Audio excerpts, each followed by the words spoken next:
imbaraga zo kuzamuka no gukomera, ubwenge bwo kuzamuka no gukomera buba ahantu hamwe gusa, nukumanuka ugaca bugufi. Nimba uri umusenzi tukama wiruka gusa ngo bampaye agatuti ngo numara wigira ikitabasha, niba zasigara bagwa n'ubutumire witaba bushaka budashaka utengu, banza umanuka uce bugufi nibwo Imana izakuzamura.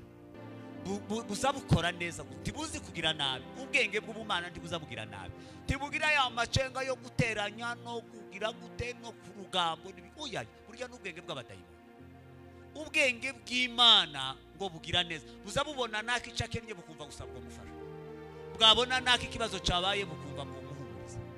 Ariko ubwenge bw'abadayimoni ni bwa bundi buseseka bukazaniye amagambo, bukijira kwa naka bugasenya bukamuconganya na naka, bugahuza imitwe abagabo n'abagore n'abahungu n'abakobwa, inzigi kaba inzangano zikaba, ziriya n'ubwenge bw'abadayimoni. Ariko ubwenge buva ku Mana ngo bugira neza. Murongo Luka 2 umurongo wa 40. Mufite ibi uriya rubyiruko bafite ibitabo ni mu birambure tubire. Urebe buzuye kanisa rwabonetse za Bibiliya zigera 5 gusa. Dore urengeje telefone yaba nari hafi yawe nayifataga nkamanita hanze. Iyo si Bibiliya ni y'ababandi. Bibiliya ni izingizi, muzugure za Bibiliya. Ayo mahuzu mwambaye afite igiciro gisumba amafaranga mwogura Bibiliya. Bibiliya ubu nyine ni 115 hano bari kuzigurisha. Ayo mahuzu mufite ararenza ayo ngayo. None muzogure za Bibiliya mukazamugenda ntaza Bibiliya. Kandi muri abavuga butumwa, abavuga butumwa bamaze kugerwa mu rwego rwo kwizerwa, bakaguhereza ubutumire, wamara ukagenda nta Bibiliya wenyine uza wiha agaciro uvuge ngo nkanje muvuga butumwa ugeze mu rwego rwo kwizerwa n'abantu, bakampa ubutumire, wamara ugakora sorti nta Bibiliya. Abazifite namwe barabavuze ngo bazifite bazisi, tugasore gusiga Bibiliya. Gusiga Bibiliya ni amakosa. Jewe nzashaka ngo ahubwo indare ni ruhande pana kurara kure. Twasomye Bibiliya yavuze Luka 2:40, havuze ngo nuko uwo mwana arakura agwiza imbaraga yuzuzwa ubwenge, kandi ubuntu bw'Imana bwari muri we. Amen. Baratubwiye ngo uwo mwana arakura, ngo ariko akurahaye agwiza imbaraga. Icyo ni kimwe. Icya kabiri ngo afite n'ubwenge. Nayo magambo abiri. Ese ejo haracyahari cyangwa ni none? Nejo harahari. Bavuze ko nejo tuzogaruka. Ubundi abasovere iki gitaramo muzogishigikira, mugize bahati mukabona umuntu ugize hishurirwa ry'igitaramo, muzamumushigikira hasi no hejuru, kuko ntafite yerekwa ribi, afite yerekwa ryiza. Murabona ibyiza babahaye muri aka gatanu, uko aha turanezerwa, imbaraga z'Imana zimanuke muri iki kibanza. Kandi gati tuza tugenda ngo zagiye ni igicaniro. Ugize bahati urusengero rwawe rukagiramo ibitaramo, ni igicaniro kiba kibaye harya, baza basohoka bakama basiga umuriro muri, n'abandi baza bakawusanga. Namwe banyiri kanisa mwaza muza mukama musanga gusa habaye igicaniro haracaniriwe. Tugiye kuganira ijambo rivuga ngo gukura kandi tugakuza imbaraga n'ubwenge. Buriya nta kintu kitaza gikura. Kugira ngo uriya mushumba agere muri ruya rwego umushumba mukuru w'itorero, hari ibyo yagiye acamo atangira amenya Imana, arakura aba mwarimu cyangwa umuvugabutumwa, arakura aba pastori, arakura araruhaba umushumba mukuru.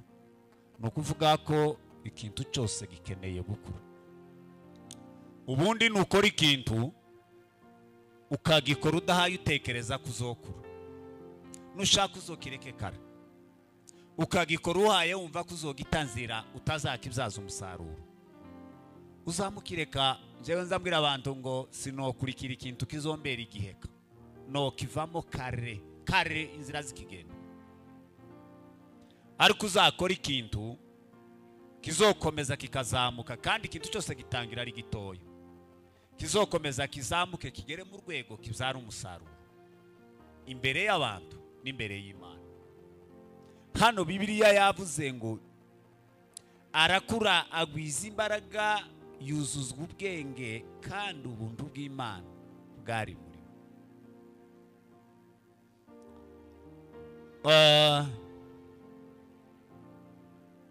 jewe kugira ngo mpabwe agatuti mbumuvuga butumwa nta munsi nicaye ngo nandike urwandiko ngo nzoja gusura itorero runaka. Nabwiye Imana ngo ico gihe hazabagiye kubamwe amarangamutima yanjye utabishaka Mana sinzobikora. Twatangiye ijambo gukura no kugwiza imbaraga. Ndasenga ariko nkumva numva nzoba umuvuga butumwa nkabyiyumva ico umuntu azaba cyo azaciyumva. Abe n'abana bigariya ku mashuri azayama yumva ibyaza section azahitamo azayumva nimba azashobora imibare nimba azashobora amateka arizo za histoire nimba azashobora iki. Umwana azayama bimenya agitangira amashuri akazayumva ikintu azashobora akama avuga ngo ninkomeza amashuri na uyu murongo nzohereza. Nageza niyumvamo ivuga buto. Ndasenga ivuga butumwa ryo narita kera nari igisirimba tukibiyo hakurya nari igisirimba nari umuyumbe gusa ariko ivuga butumwa naritangiriye hano. Ndasenga zanibuka rimwe nakoze amafungo y'ibyumweru 3 iminsi 21 ndaruha ndashonga ngana ngiye mikrofone ariko mbaye nsenga mbaye mbwira Imana ngo Mana nkeneye gukura mu by'umwuka. Ibyo birangiye sayo masengesho gusa nasenze ariko ayo niyo yankinguriye ngo buca Imana irambwira ngo uzakore umusitari ubwiriza ya makanisa yose ari kuri uyu musozi utarobanuye ku butoni. Sibyo murabyumvise? Utarobanuye ku butoni hatagize iryo ukuramo ryitwa ikanisa riba kuri uyu musozi. Imana ija kumfasha nari ndangije ishuri rya Bibiliya harayo nagiyemo y'igiswahili ntaco byangoraga. Nageze mbabwira ngo ndabwiriza igiswahili. Bimfata igihe ukumuyabona ari menshi bimfata igihe. Imana irambwira ngo nyuma yo kurangiza ubwo butumwa bwahanga nzobona kukubwira ikindi uri bukore. Nama nashorera umurongo ku wundi ndahuruka hariya ku mugozi kuri Methodist. Icyo gihe hari 2010 ngo ndangize Imana irambwira ngo ugiye kubona ubutumire bwo hirya no hino kuko wakoze ico nagutegetse. Bwarakeye umuntu wa mbere wampamagaye simbure ya mugozi ni Rutiganda muri Gerizo Dezam kandi twari tuziranye bene ukubuke. Numva arampamagaye ngo abanyamasengesho biwabo mu rusengero ngo bafite igiterane nguzaza. Najanye na Munyangeyo na icyo gihe ndimwe imbaraga z'umwuka bene za zindi mbaye numva noza nguruka ngaca muri aya masharupande. Uwacu nawe nuko yarakira rero n'ubu no umusenzi nange ngo yarakira umusenzi yari umusenzi wibereye iriya ku misozi nawe ni bene wa wundi wafashe ikirere ngo dushike Imana ibyo yadukoresheje nibyo byadukinguriye izi nzira zose muza mubona ngenda mwivuga buto. Nukuvuga ko ntugakora ikintu kizokubana igiheka. Bwana sifiwe. Nzobitondera kandi turavuga makenejo tuzovuga yandi. Igihe uzumva ko uhaye uririmbe ejo uzobireka afazari bireke kare ureke kwifatira abantu. Waririmbye neza ma igihe uhaye utekereza ko iryo jwi ejo uzoririmbisha bwacu karireka bireke kare. Nimba waye wumva kusenga uri umusenzi uzosenga umwaka umwe 2 bwacu kabivamo bireke kare nta mpamvu nta uzagukurikirana. Nimba uri umuvuga butumwa uwaye uvuga uwaye uzugenda ushukira uwaye uvuga ngo nzabireka bivemo kare ubireke. Ariko nimba waye wumva kuzabigumamo kura bibyaza umusaruro. Tekereza gukura, tuve mu bwana, tuve mu bintu bidafite A na B. Aba bahaye babyina ba Ebenizeri, timukabyine muhaye mutekereza ko ejo muzabireka. Erega ibyo ndamubwira ndabizi, muzamuguduka muri 20 hakabaho haje gusigara batatu. Ariko ibyo sibyo tubifuriza. Icyo tubifuriza ni ugukura kugeza mugeze ku cy'Imana yatekereje ko muzabaco, kandi nimurangiza mukibyaza umusaruro. Tukaririmbe ngo ube umuririmbyi w'igihe wayo utekereza ko bigezweho bifite na 6, agatuti ntikagira 6, agatuti ni mu ntambara gusa ntimubizi. Ubonye bagufingirije mikrofone baguhaye agatuti, uzovuge ngo bagutaye ku rugamba rw'intambara, kuko Satani arakanga. Gusa nuririmba ntacyo uhawe inyeganyezi wiwe, na mahoro ya Yesu uzoguma ukarambireho ntacyo mupfa. Ariko iyo uhaye uririmba wuzuye imbaraga, uzutaha ugatahana imbaraga zimuhaye mu Rwanda nazo, kubera ko hari ico nawe waseye. Amen.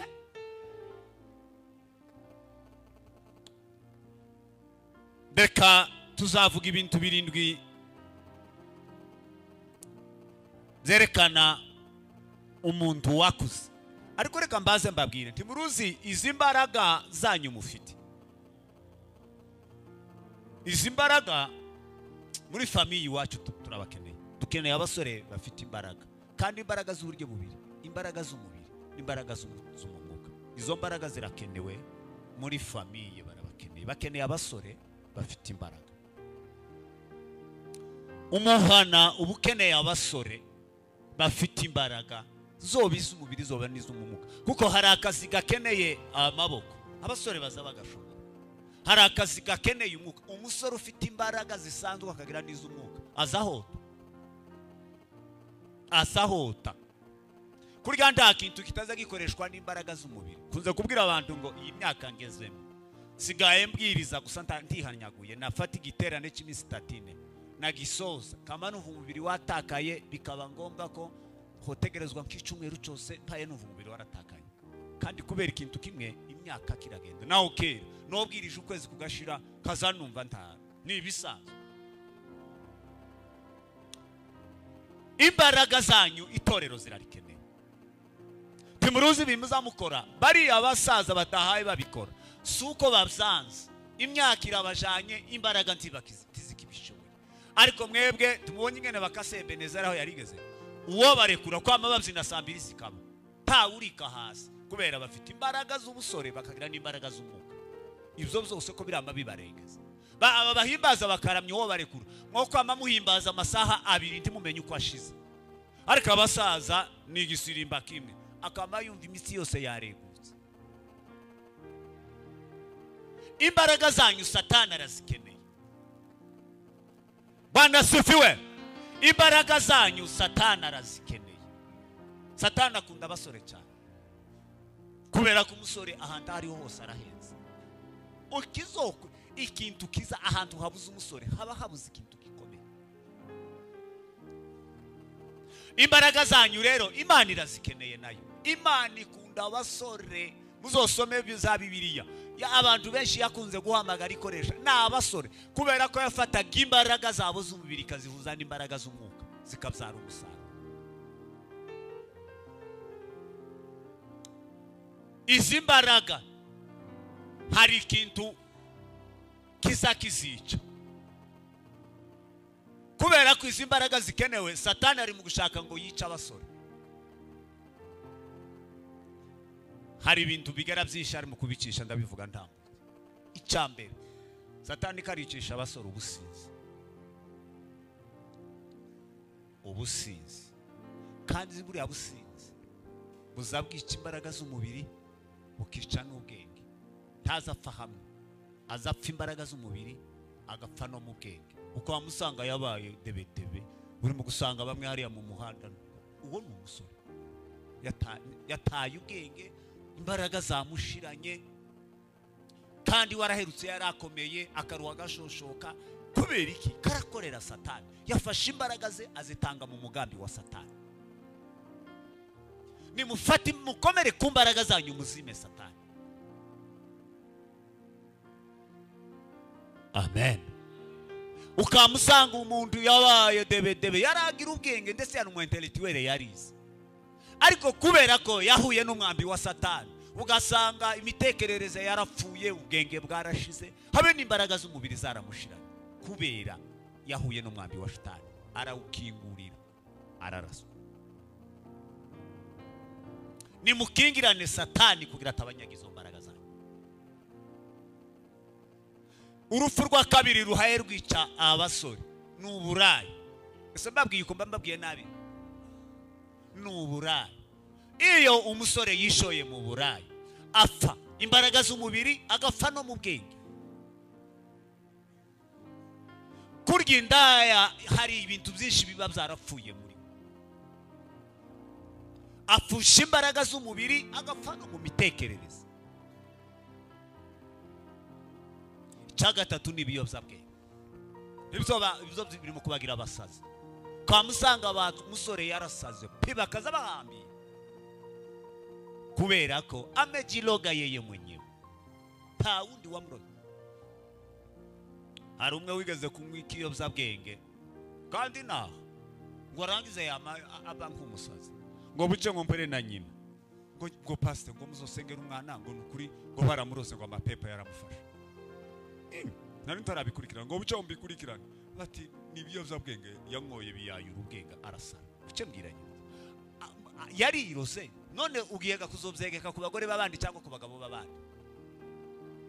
Biriya biyobyabwenge ngo nawe yaje kubimenya nyuma. Gituma muri mu kwama mupfa kwasama mutazi bizasazije abana.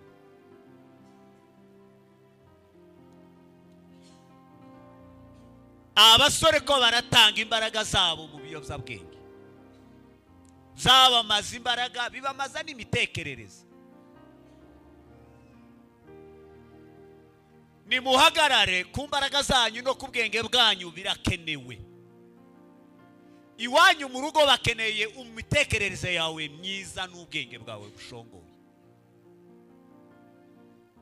Itorero rikeneye abasore bafite imitekerereze ikangutse, irayirebe ejo habo hazaza. Amen.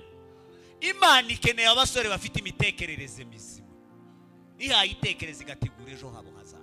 Apana bene biriya mugenda mwikora hariya mwibarabara. Biriya ntibigezweho nibza baswa. Ariko umusore uhenze ni umusore wafashe imbaraga ze akazibika muri Kristo, yarangiza akatunga ubwenge bw'ubumana. Bwana sifiwe. Niwe musore ugezweho, niwe musore ufite 6. N'abandi ni za mayibo. Kare mu gatondo muguhura nabo kare butara ukagira ngo azindutse muri burake. Nazindutse hehe kuvumba ibisindisha. Haje kuba saa 2 saa 3. Ubundi mu mategeko saa 3 ntamuntu ugomba gusinda. Ariko aho nimukwa musanga ko baratemba. Saa 3 n'amasaha y'akazi. Ariko abantu ko barashora imbaraga zabo mu bitagira ubwenge, mu bitagira umumaro.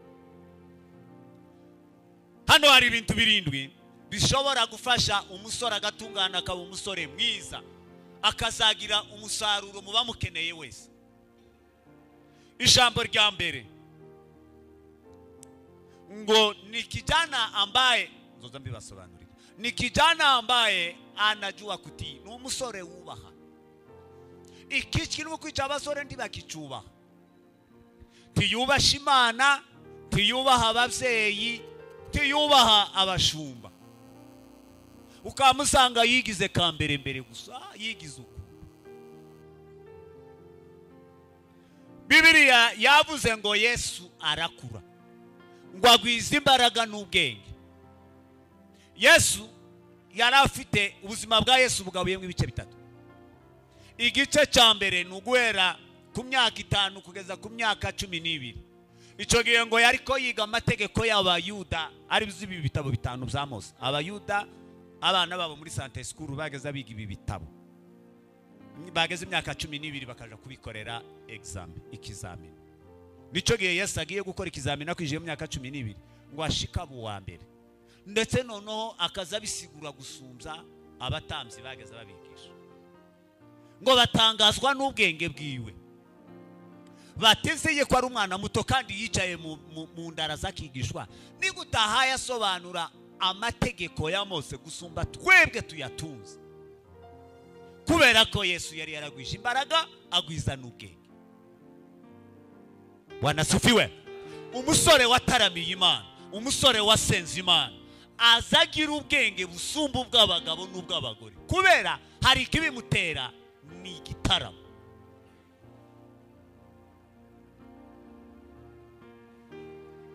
Ubuzima bwa kabiri ni uguhera kuri iyo myaka ukageza ku myaka 18, guhera ku myaka 13 ya Yesu ukageza ku myaka 18. Bazavuga ngo ni imyaka ya ukimya. Yesu yamacece kandi akintu yaraha yakora, kuko mu Bayuda utarageza iyo myaka nta jambo wovuze mu bagabo, nta kintu wokoze ngo cemerwe, naka gatuti nti wogahagazeho. Ubuga mwebwe barakabare kuri umuntu utarakuza imyaka 18 ndi yo hagaze mu ngando y'abagabo n'abagore ngo abashe kuvuga, tibo muhaye agatuti. Ico gihe Yesu ngo yari kwiranda, ngo ayo yiga umwuga wo kubaza. Se Yosefu na nyina Mariya barabakene, ngo asanga se azabaza, amwigisha kubaza. Afata imbaraga z'ubusore nanone yanga kuzifisha ubusa, ariko ayategereza ko ikindi gihe zizaza kugira umumaro mu bantu no ku Mana. Ariko ico gihe ngo afasha se kubaza kugira ngo batunge urugo. Imbaraga zanyu nizo gufatikanya n'aba bavyeyi kugira ngo mwibesheho muteze imbere, sizo gupfusha ubusa. Yesu ngo akora umurimo wo kubaza. Bwana sifiwe. Arabaza ngo ageze mu myaka 30 ngo amenya yuko igihe cyo gukora iyo niyo myaka yari yemewe yo guhagarara mu bantu. Nico gihe yasanze Yohana kuri Yorodani aramubwira ngo mbatiza.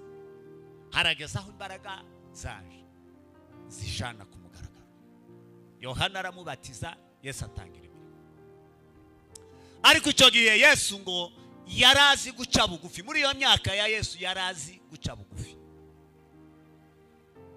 Hano narimbabwiye ngo ijambo rya mbere rizatuma ugwiza imbaraga n'ubwenge nuko uzoca mu ishuri ryo guca bugufi. Ubu abasore bubu nyine tibakimenya guca bugufi. Asigaye amabyiruka gusuka musanga yabyimbye, ndimukubona sori rekera kahacu. Ta basore bageze babyimba amaboko. Bakecunge bwarabo mwabonye urugo. Hoye nuko naba bintu sindi kwibaza ikintu gutuma amaboko amusanga yamye yuzura agapira afite amaboko angana gutya. Saba abantu bari ibyo twebwe tutari. Ikindi gakintu kiri mu kuntangaza, nta musore w'igihe cyacu wageze usanga yarabyibushe ngo yamacuburimba. Nta wo mukuye he? Siko bakecu naba bino nabonye nimbaga ari ukurya bicaye buri mugwa musanga umwana w'imyaka 10 inda ngiyo yayikikiye ntakibasha kwinyeganyeza, cyakagira ngo kirinyeganyeza kikaba cyaro. Muzogabanye amumaze kuba nabi, muzogabanye hakubundi muzamubyibuha mwa yamushaka iki.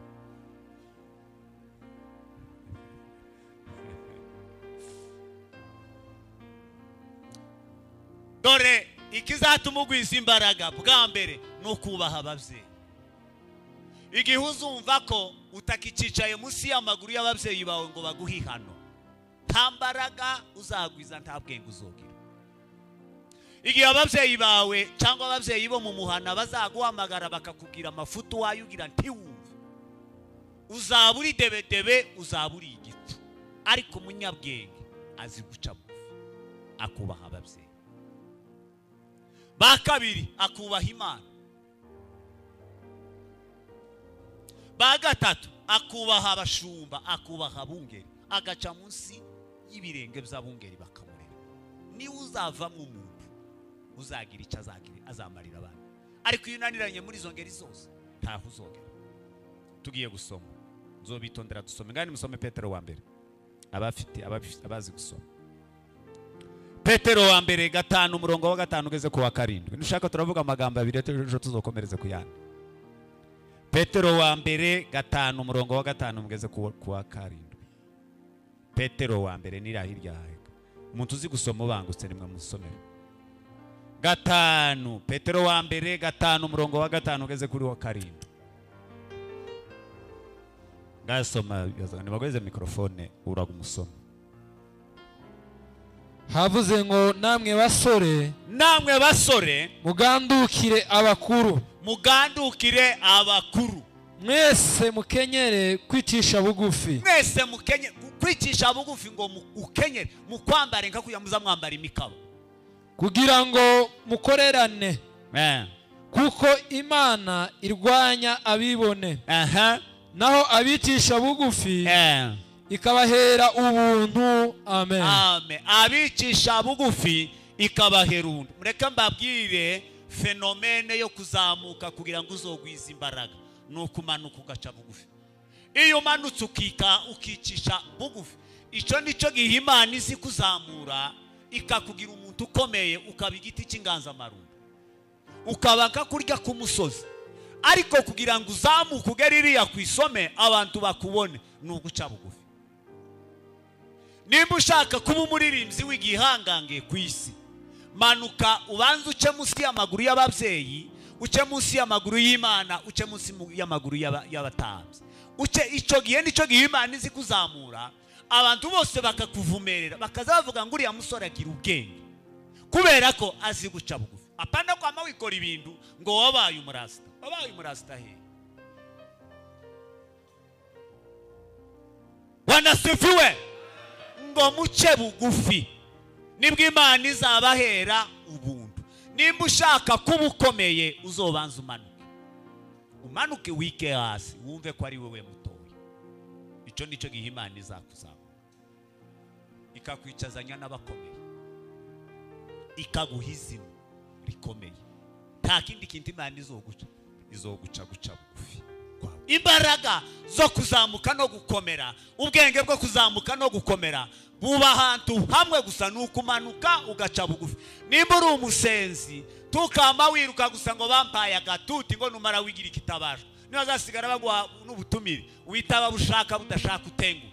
Banza umanuka uce bugufi nibwo Imana izakuzamura. Uriya muririmbyi yaravuze ngo ntukikubite ku mutima, tukavuge ngo ndakomeye, ahubwo uce bugufi munsi y'ukuboko kwisumba byose izakuzamura mu gihe cyane.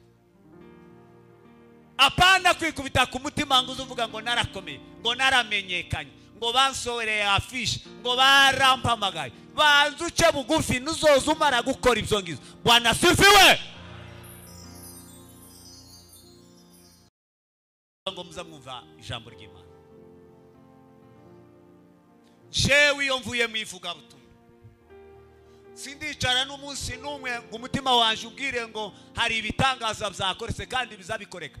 Iyo nje nzangira igihe cyo kuja ku miswari ya ku musozi kaviringita hasi nkavuga ngo Mana izina ryawe ryampamagaye rikankoresha ibi bitangaza ariyo rihabwa icubahiro. Apana ngo twaririmbye ngo umuriro watse, ngo twasenze, ngo twakoza mayitani. Banza ugenda urambarara ahantu wigaragura, aho ni uzusubira gukura imbaraga n'ubwenge bwo kuzosubira guhagarara imbere yawe, kuko ntaco washoyemo kugira ngo abantu bakuvumerere. Nta mbaraga ziwanyu, nta mbaraga z'ababyeyi bawe ukuye, Imana yazikumanuye. Bwana sifiwe. Ngani musome Samueli wa mbere 2:26.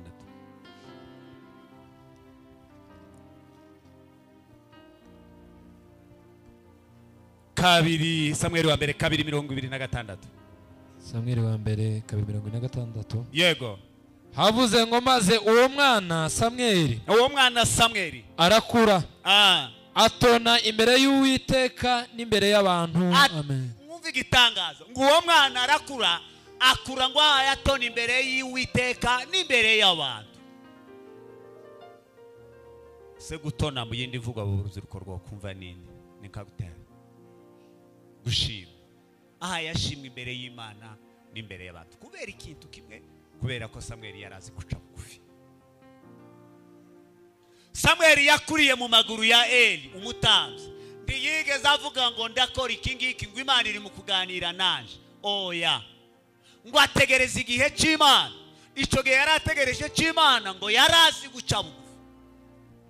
Ngo kurya yari ko aca bugufi niko yagwizaga imbaraga n'ubwenge ngo kuzakora umurimo w'ubutambyi. Samweli yakoze huduma zitatu. Samweli yabaye umucamanza, Samweli yabaye umutambyi, Samweli yabaye umuhanuzi. Izo huduma ko ari zitatu yarazikoze. Ariko niki cyatumye Imana izimuha? Ngo nuko yemeye kumanuka aca bugufi. Wategereza igihe cy'Imana ko Imana izomuzama. Tukikubite ku mutima tukatinako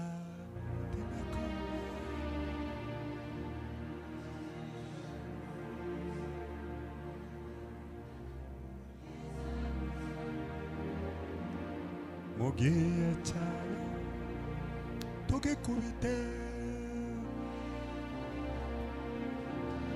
abudewe. Haleluya.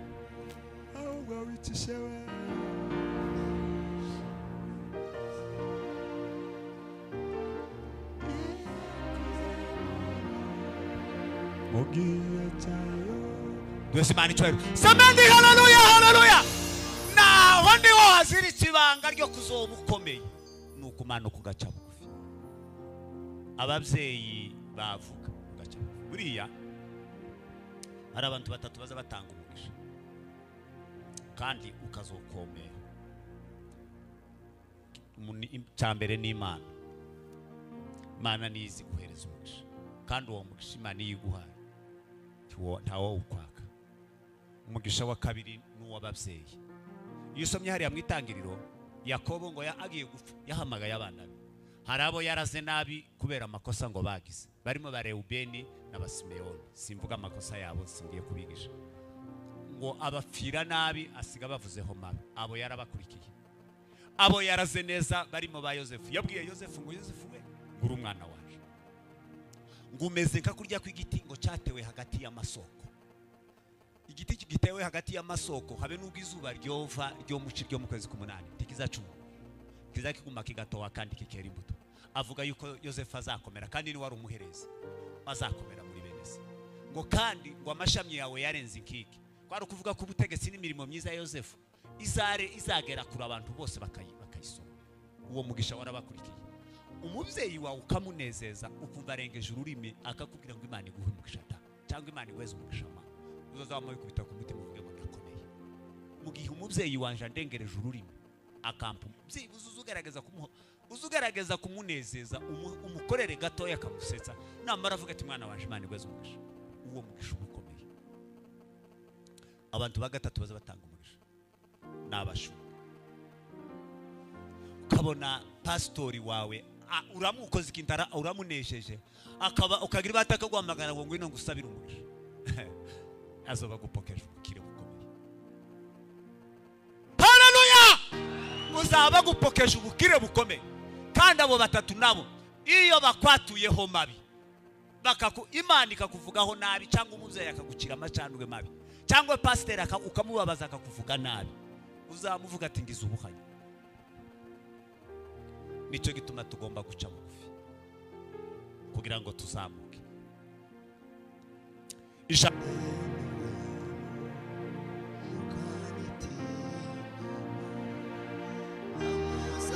Reba Timoteyo wa mbere. Soma Timoteyo wa mbere.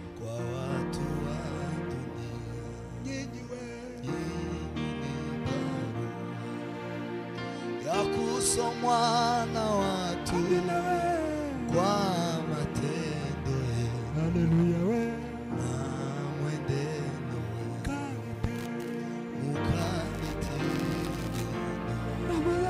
na muzae matunda. Amina. Kielelezo. Kabara binyuma n'umpera Imana icyubahiro. Sameni haleluya. Haleluya. Tugiye kugarukira kuri ira yandi tuzayakomezeje.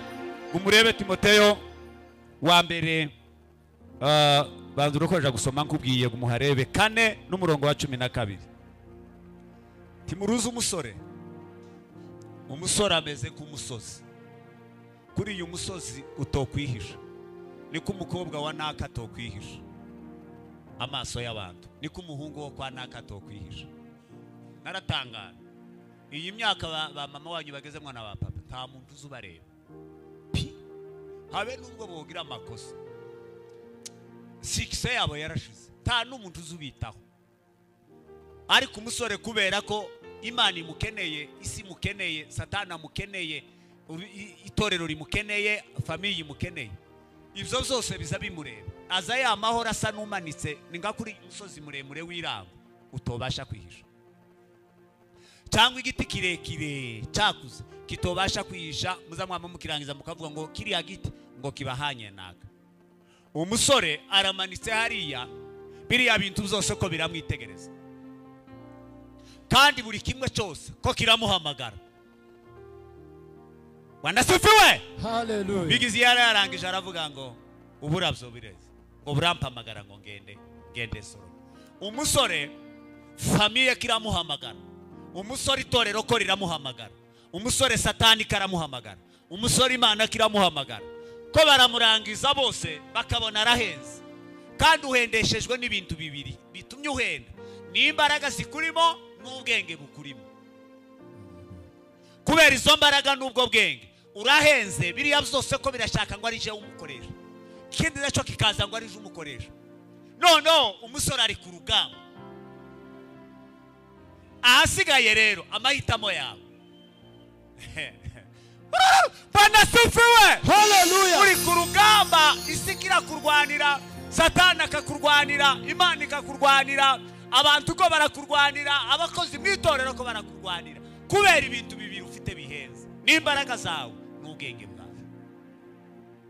Ariko hari abatabifite, abo nabo ntacyo tubavugaho, niba marehema.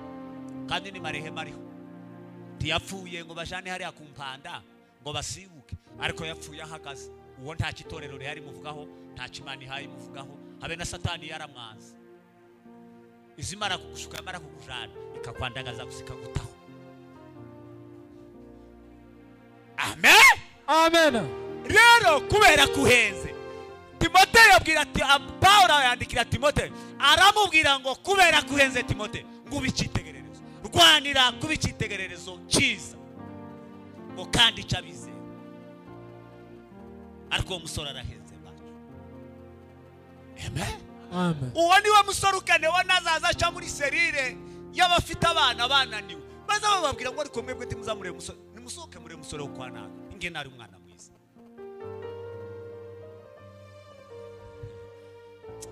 Muzorwanire kubizitegererezo byiza, uzuvuga ngo abandi bagomba kunigiraho. Ibintu bitanu tugiye kuvuga. Nyenyene baruwa Mwana watu kwa matendo na mwenendo ukariti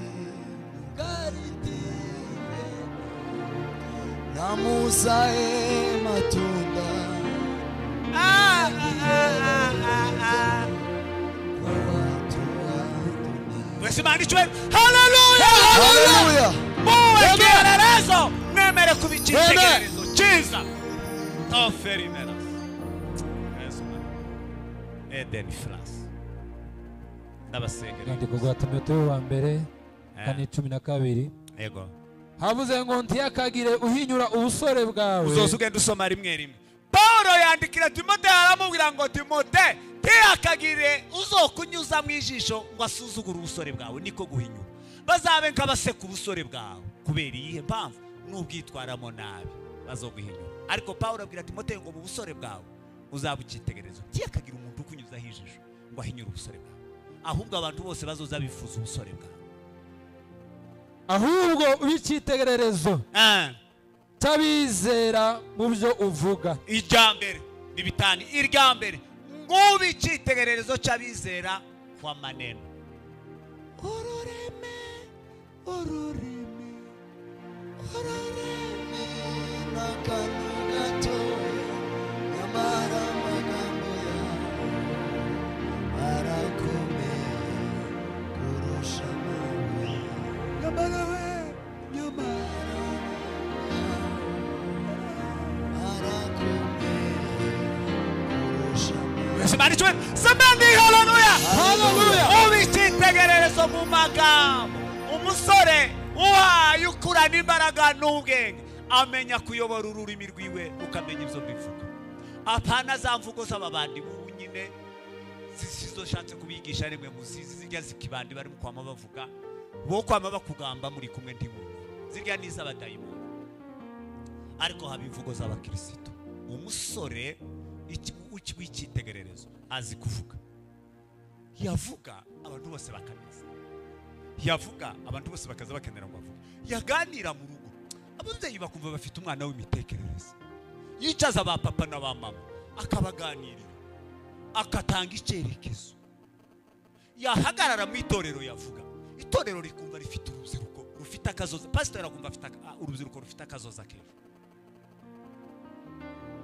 mu muhana wazuganira n'abagabo n'abagore bakumva uri umusore mwiza w'umuhungu n'umwe uzi no kuvuga Pawulo abwira Timoteyo ngo imvugo yawe ndikabemwa amagabo imvugo yawe tibakakunyuze mu ijisho kubemwa amagabo abazakumva bose bazumva uvuga amagambo y'ubwenge amagambo y'ubwenge arakenewe badi pana yaya niyo guhubuka ngo uri umusore wamunaka cyangwa uvuga ibitavuga tunganya ururimi rwawe amagambo y'ubwenge arakenewe amen Amen. twihuta icya kabiri No ku ngeso zawe no ku rukundo. irya kabiri ku ngeso zawe nushaka wikutaruha irya kabiri aramubwira ngo ubicitegererezo mu ngeso ingeso zisha abasore n'iziriya sizisubiramo ziriya natangije mpaye mvuga Pawulo abwira Timoteyo ngo wewe ntukabarwe muri ziriya ngeso uzabicitegererezo mu ngeso kandi uzabicitegererezo cy'abagabo n'abagore n'urundi rubyiruko rukiri inyuma baza bavuga ngo ntimuzamubona uriya musore ngo ni umusore ugira ingeso nziza izi ziyaye zihindaha iwe ntazibamo ni umusore uriya musore wo kwa naka guco duha abasore bose bakagira ingeso nk'izi kubera ko afite ingeso nziza ubu uri umusozi umanitse ingeso zawe ziramanitse hariya abahita bose bari mu kuzisoma ni icapa taho wo yihisha pi uriya murinzi yaravuze ngo urabihisha ngo urabikora ukagira ngo ntiduhwanye ngo urabikora nkakureka ukagira ngo ntiduhwanye ngo hari umunsi bizaje ku mugaragaro bigize indi yarangira akavuga ngo ku mugaragaro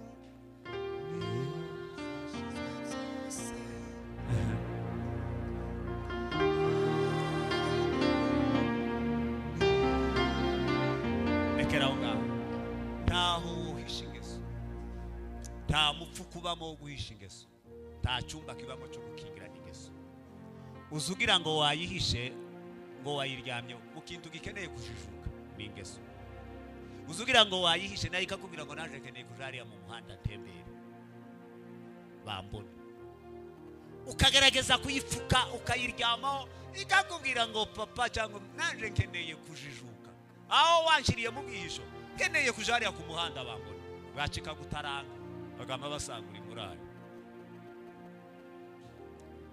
ubicitegererezo mu ngeso dore simari cyo samani haleluya Haleluya.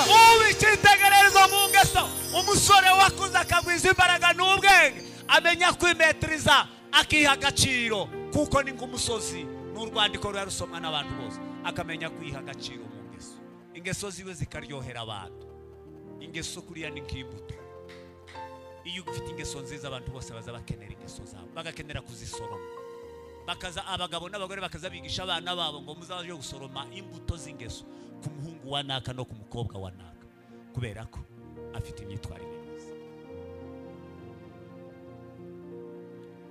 ubicitegererezo Timote ubicitegererezo mu ngeso namwe mubizitegererezo mu ngeso nibwo muzagwiza imbaraga n'ubwenge cya gatatu No ku rukundo.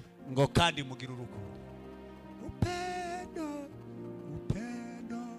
ni tunda la roho urukundo ni imbuto y'umwuka ngo mukundane kandi mukundane urukundo rwa kivandimwe ngo muri Kristo Yesu iya kane nihuse No ku kwizera. ngo kandi mu bicitegererezo mu mbaraga zo kwizera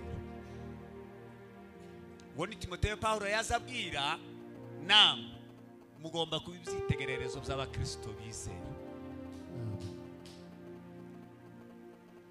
Bwana sifiwe. Amen. Abo nibo basore bakenewe b'ibyitegererezo bihaye bivukamo imbuto zo kwizera. Irya gatanu soze kuko amasaha aragiye, mutarame tuzokomeza ngejo. No ku mutima uboneye Na usafi, Igiswahili cyo jarambwiye ngo na usafi. Umutima uboneye na usafi. Isuku. Ako musoro mucafa zamera nabi. Ngahura n'umuhungu wacafuye. Cyangwa umukobwa ucafuye. Mariko gacaga yashaka, mariko umuhungu waranyura mukobwa. Ngo nawe zagiye ziri. Oyo gusubona ubucafagira. Mariko ruzoburugo. Aho umukobwa wajanywe na wa muhungu. Mariko ngo nda muhungu wamujanye. Kumubona ngo tazi ngo niba tazi no kwibrosa. So musanga amenyo ngo yatonze urubobi.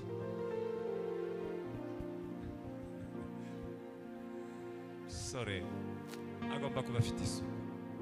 Smart. Bana bere biyawo ngo nibigezweho za hebu mu muhanda. Hebu ntizija mu muhanda. Hebu ni gratis cyo kujana muri dushe. Nacho tikigezweho. Haba kambambiri niyo yo koga. Naho gamzaga hebu. Hare hatambitse hare amwibarabara ngo yakubisega ngo n'umucama. Bigeze tibigezweho.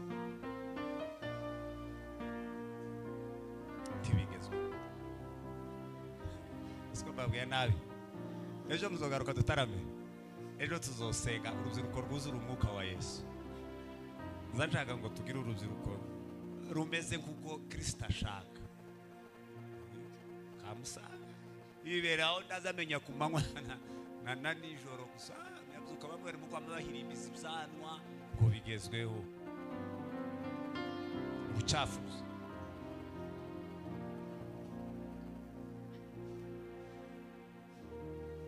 No kumutima uboneye. Igiswahili cyo jarambwiye ngo awe musafi agomba kuba afite isuku. Mana ikunda umukobwa w'isuku, famille ikunda umukobwa w'isuku n'umuhungu w'isuku. Aho bene babandi binjira mwabo ukazasanga nimbusa uje iba hati mbuga sanga nange nani kwameza ukazamusanga imiceri n'ibitoki n'ibirayi byose byavanze. Sahani amwe karahera mu muryango agahuka muri saro. Bafite gankubwana bene burya kugenda. Agomba kuba afite isuku. Agomba kuba afite ikitegererezo. Ukamenya ukagira ubwenge bwo kumenya kwifata, kwitunga. Usanga bunyine ndimukija kubaza ukwati bakija kubaza ngo bakwe. Se ninde wo guhaye umukobwa wiwe? Iyo baja kubaza bakuzi bakakumenya aho gucafu. Ninde wo gukingurira ngo umukwe wiwe? Bajye ukazura n'umuko wambaye hebu. Ako tibukigira n'isoni. Bwana sifiwe. Amen. Bwana sifiwe. Hallelujah. Uwo mugabo nawe aba yarahombesheje. Ziragiye zanyazwe. Ndabarahiri.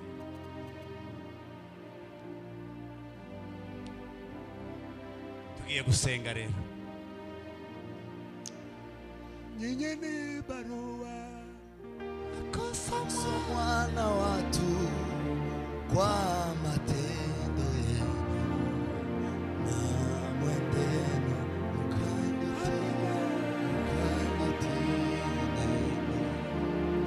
amuzae matunda tuwe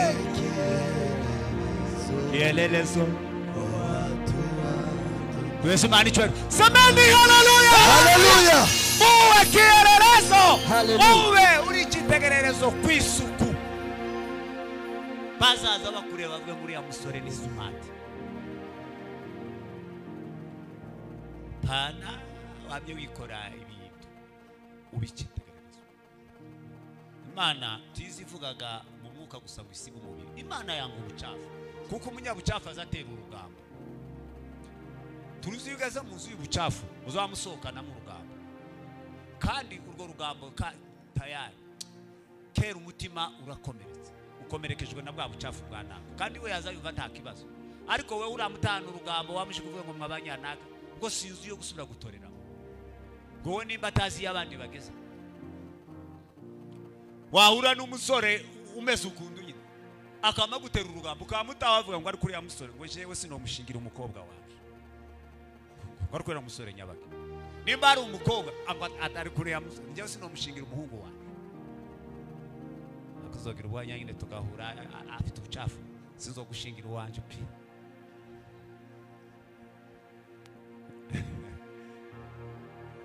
muwe kielelezo ndashoje Bibiliya yatubwiye ngo Yesu arakura ngagwiza imbaraga n'ubwenge ibyo bintu birakenewe mwaruzi rukomo imbaraga z'umubiri n'imbaraga zo mu mwuka n'ubwenge kandi ibyo bintu timwemere kubitanga ngo mubihe Satani mwumve ko mumanura imbaraga zayo muzishore mu mbaraga z'umwuka niyo tuzosozerezaho ukuntu umusore mwiza ugwiza imbaraga n'ubwenge agomba kuba yuzuye umwuka wera niyo jambo tuzosozereza hejuru nitumara dusiribe dusenge twumva icyo Imana izaganira n'uru rubyiruko icatumye bazana hari intego uriya musore yavuze neza ngo yaje Imana yamupokeje ku gitaramo kizabamo umusaruro mwiza twese tugume tugisenge tubwire Imana ngo Mana hariya tuzohakura imbaraga n'ubwenge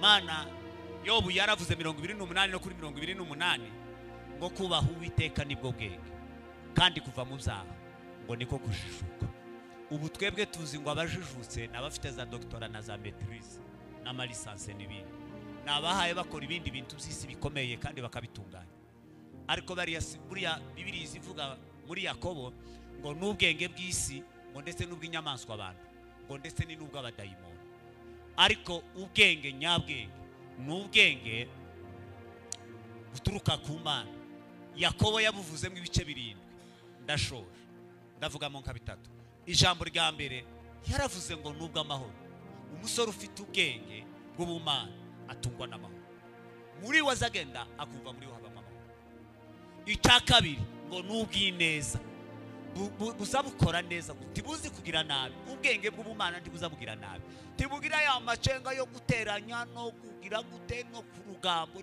oya burya n'ubwenge bw'abadayimoni ubwenge bw'Imana ngo bugira neza buzabubona naka icakennye bukumva gusabwa mufasha bwabona naka ikibazo cabaye bukumva ngo muhumurize ariko ubwenge bw'abadayimoni ni bwa bundi buseseka bukazaniye amagambo bukijira kwa naka bugasenya bukamuconganya na naka bugahuza imitwe abagabo n'abagore n'abahungu n'abakobwa inzigi kaba inzangano zikaba ziriya n'ubwenge bw'abadayimoni ariko ubwenge buva ku Mana ngo bugira neza Bwana asifiwe ibiga gatatu ngo ndibuza burobanura ku mutoni tibugira ngo nabo mwacu ngo nabi wacu ngo nibane buzabureba abantu bose cyo kimwe bukumva bwobana n'abantu bose bukumva bwosabana n'abantu bose bukumva bwokorana n'abantu bose ubwo nibwo bwenge Yakobo yavuze ngo buzabumanuka buvuye mu ijuru buzabutangwa n'Imana ariko aravuga ngo nimba muhorana amakimbirane ngo mugahorana indonganyi mu mitima yanyu ngo ntimukabyiratane ngo mubeshe rukuri ubwo si ubwenge bwa bwenge bw'amakimbirane bwa bwenge bw'intonganya bwa bwenge bwo gutonga bwa bwenge bwo guteranya nubwo inyamaswa abantu nubwo abadayimoni ariko twifuza ubwenge buvuye mu ijuru ubwo Daniyeli yaratunze Babeli amen ujana wa leo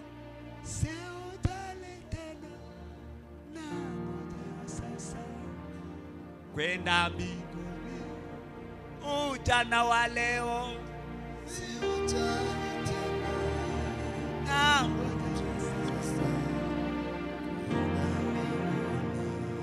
haleluya haleluya Imana ibafashirize tubashe kugwiza imbaraga n'ubwenge nibwo tuzoba basore beza banesheje ababyeyi bakanezeza Imana bakanezeza itorero bakanezeza n'abandi babakeneye ijambo ry'Imana ribafashe amen haleluya